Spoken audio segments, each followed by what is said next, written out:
Hello. This is Dirty Trucking. In the pit getting loaded. Unfortunately, this week I have not been able to get my 4 loads in. I've only been able to get 3. Some unfortunate things been going on. Some planned, some unplanned. The issue with my truck. This video is going to be about some triggers that's on a truck that would make a driver think something's wrong with a truck if the mechanics don't properly fix it and get it off. Because if you're a new driver and you're not familiar with a truck that is doing this and this stuff pops up on the dash, you start panicking, telling something wrong with the truck, thinking something wrong with the truck, and it makes it very stressful for a driver to see this type of stuff. So I'm gonna show you what's going on. This is a perfect truck. There's an example. All right, lit up like a Christmas tree. Everything is on here. Lit up. Look at the shifted, going back from F to neutral. Transmission fault. See, all these wasn't on there yesterday prior to me getting in there. It was just the little check engine thing here. Then this trans fault popped up. Then the rest of this shit popped up. See, these are triggers on a truck that when a driver get in it, especially if you're a professional driver and you've experienced or dealt with this type of shit, this is something that will make you, probably throw you into a panic. You'll be starting to call somebody, talk about something wrong with this truck, and need to go to the shop. But I actually had incidents when I first got into a truck, had these codes in here. Somebody actually came here and approached me about codes on the truck. I don't fix codes on the truck. I write them up. But what I didn't understand is why the mechanics can't get these codes off the truck. But like I said, unless you're a driver and familiar with that truck and been here, been at a company a length of time and know which trucks do this and that those codes can be on there and there's really nothing wrong with the truck. Somebody new just coming in or shit. This shit will send you into a panic, make for a stressful day. And if it is, then you got another instance where you may think it ain't nothing wrong and it really is something wrong in this shit on the dash. So these kind of here to trigger a driver into a panic. But I've been driving this truck all day. You seen my previous video with all that water coming out the air tank, which was absolutely ridiculous. That air tank, both air tanks was filled with so much water, you'd think they pulled this goddamn truck out of the goddamn river. There's no way in hell a air tank should have had that much water in it. But this is what they give me to drive. And then I get yelled at when I don't want to pull a truck out with something. Or I want it to be compliant and all that. Or I get yelled at and made to look like I'm the bad driver or something I'm not doing proper. But these are the trucks I get in. So I'm dealing with this blue truck. And the blue trucks here ain't really that great, but you know, hell. It's pulling better than my other truck. My other truck is just overheating too bad. It's not able to get in that landfill without shutting off. So it was time to put it down. So this truck is a little bit better. They got the codes on the dash. Then all that, I don't know how all that damn water got in the air tank. That's impossible. And then it kind of makes you wonder, how the hell were you having drivers driving this truck and nobody ever bothered to clear the air tank, pull the string? How long does it take the air tank to get that amount of water in there on my previous video? Then there was the issue with the IFTA ticket sticker that was torn off of here. I'm not pulling anything out that's got anything that's supposed to be DOT regulated, not on here. Now, I wasn't aware. I was made aware that you can actually drive a truck with a torn IFTA sticker on one side, as long as you got another one visible, and the paperwork in your permit book. See, I wasn't aware of that. See, I come from over the road, where when I was hauling over the road, and even though I was an independent contractor, the companies I was with would not let me pull a truck if there was a missing IFTA sticker, torn missing IFTA sticker, not readable IFTA sticker.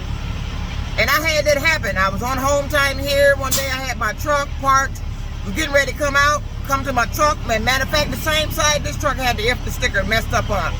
Come out, somebody tried to pull my IFTA sticker off. It was ripped off. So I couldn't go anywhere. But luckily, the company was able to, I said, well, how can you FedEx it or UPS it up to Pilot up there in Monroe off of I-75? And I was able to get the truck there and get that, because as soon as you pass that location right there, once you pass there, that's where the pilot and TA is. Once you pass there, you're getting ready to cross into Ohio, and there's a weight station going out there. So I wasn't going to be doing it. And see, if you don't want to be doing that, if your company has been flagged, you get pulled in for everything, or you're out there and all they need is something to get you with, and I don't give them nothing to get me with. If I see that I'm here on the yard, put it on there. Get it there. I mean, it should have been no problem. Put it on there. It should have been no argument. But unfortunately, I got threatened to be written up today. So I don't know what that's all about. If somebody want to write me up, I'm one of your best drivers here, and my truck was in the best condition until this overheating started, and the mechanics started messing with it and whatnot. So, but now you're talking about writing me up, and I'm one of your best drivers. I do the inspections here. I be inspecting my stuff, but I was threatened to be written up. So they kind of made me feel some kind of way, and it made me rethink about things that I need to be doing. And I might need to go ahead and speed that transition a little long, because I'm not going to be dealing with that. I've been here going through hell dealing with a truck. No driver wants to deal with a truck that's breaking down, causing issues, interfering with you making your money, or anybody interfering with you making your money. I mean, you come in, if you known as a driver to get this many loads a day, I do 4 loads a day. This company is very aware that I do 4 loads a day. They used to brag that I was doing 4 loads a day. Now, my loads all this week has dropped down. There's been some mechanical issues and some other stuff. Where if I end up with 3 loads, it's something that happened. So, I got to do a little soul searching. I don't know how much longer I'll be able to tolerate this. And it's sad it's come to that point, but when you talk about writing me up and I ain't doing shit, hey, that's a sign that maybe I need to maybe move along. So this is Dirty Trucking, out here doing the landfill thing, getting loaded right now for this last 3rd load. Just showed you some stuff that'll trigger a driver into a panic. If you get on this truck, you think the transmission finna go out, that the goddamn truck about to shut off, break down. But it's really nothing wrong with it. But I don't understand why the mechanics that fix this, why the people who oversee them can't get these codes off the truck so it won't trigger that kind of thought with a driver. Because as soon as somebody get on here, if you was walking here right now and get on this truck, you wouldn't want to pull it out, because you see all this shit that lit up on the damn dash.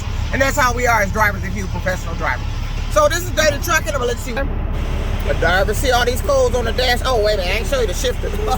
Yeah, we got the service flashing. That's what the transport is. That's why the shifter up there, and you scroll in, is going from F to N. But it really ain't nothing wrong with the truck. So, this truck is a Kenworth. My other one that's overheating was a Peterbilt. So, yeah, the trucks ain't great, but this one is tolerable. It really ain't that great, but it's tolerable. So, and I'm not overheating, so I'm able to get the loads in. I'm not able to get 4, but it was an issue with the IFTA sticker. I don't care. I'm a driver that I am DOT compliant. If it's supposed to be a sticker on here, get it on here. Now, like I said, I was not aware of the law saying you can drive with one IFTA sticker on there and the other one torn off, as long as you got the paperwork in your permit book. And I'm going to have to verify that my damn self, because I'm not going to believe it till I hear it directly from the Federal Motor Carrier or somebody with DOT. You got to come out their damn mouth before I believe that shit. Because I'm not pulling no truck off nobody's lot with anything that comes in a pack of 2. IFTAs come in a 2. The 2 on the sticker is 2 for a reason. It's 2 for a reason. So, and I'm not pulling shit off nobody's truck that ain't got the proper documentation with it. It just ain't gonna happen. So I'm not one of them drivers. I call them to get in and go. They don't check shit. And them the ones that end up, the truck ain't been inspected, they give their stuff to me, and then I get into it, and then I got to do all this writing up shit. I can't do it. So, this is Dirty Trucking. In this loaner truck, so I don't know, for some reason today I got threatened to be written up. Don't know what that's all about, but hey, well, when that start transpiring, then maybe it's time for me to go ahead and vamoose. So it's time for me to make a transition somewhere else, because I'm starting to really get headaches with this. I'm not able to get my 4 loads in, and there's issues with the truck. And they seem to want to blame me instead of who really at fault here. And that's not me. This is not my equipment. So this is Dirty Trucking. I'm out.